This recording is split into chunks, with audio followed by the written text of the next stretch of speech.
ನಮ್ಮ ಸಂಸ್ಥೆಯ ನೌಕರರು ಸಂಘಟನೆ ವತಿಯಿಂದ ವಿವಿಧ ಸಂಘಟನೆಯಿಂದ ನಾವು ಜಂಟಿಯಾಗಿ ಹೋರಾಟ ಮಾಡಿದ್ದೀವಿ. ಈ ಹೋರಾಟ ಮಾಡುವ ಉದ್ದೇಶ ಏನಂದರೆ KSRTCಯಲ್ಲಿ ಬಹಳಷ್ಟು ಭ್ರಷ್ಟಾಚಾರ ನಡೀತಾ ಇದೆ. ಅದು ಯಾವ ಥರ ಅಂದರೆ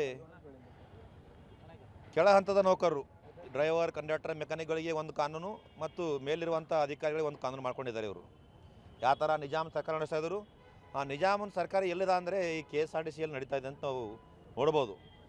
ಇವ್ರಿಗೆ ಒಂದು ಸರ್ಕ್ಯುಲರ್ ಇದೆ, ಅವ್ರಿಗೊಂದು ಸರ್ಕ್ಯುಲರ್ ಇದೆ. ಯಾವುದೇ ಒಂದು ಕಂಡಕ್ಟರ್ಗೆ 100 ರೂಪಾಯಿ ಕೇಸ್ ಆದರೆ ಅವನಿಗೆ ಅಮಾನತ್ ಮಾಡ್ತಾರೆ. ಇವರು ಲಕ್ಷಗಟ್ಟಲೆ ಲೂಟಿ ಮಾಡಿದ್ರೆ ಯಾವುದೇ ಅಮಾನತಕ್ಕೆ ಒಂದು ಇದು ಇಲ್ಲ. ಹೀಗಾಗಿ ಸರ್ಕಾರ ಕೂಡಲೇ ಇದು ಎಚ್ಚೆತ್ಕೋಬೇಕು. ಇಲ್ಲಿ ನಡೀತಾ ಇರೋಂಥ ಭ್ರಷ್ಟಾಚಾರವನ್ನು ನಿಲ್ಲಿಸಬೇಕು. ಮತ್ತು ತನಿಖಾಧಿಕಾರಿಗಳು ಏನು ಮಾಡ್ತಾ ಇದ್ದಾರೆ ಅನ್ಯಾಯ, ಯಾರಿಗೆ ಚಾಲಕ ಮತ್ತು ನಿರ್ವಾಹಕರಿಗೆ ಅನ್ಯಾಯ. ಏನು ಸಂಸ್ಥೆಯ ಒಂದು ನಿಯಮ ಇದೆ, ಬಾಡಿ ಕ್ಯಾಮ್ರಾ ಹಚ್ಕೊಂಡು ಗಾಡಿ ಹತ್ತಬೇಕಂತೇಳಿ.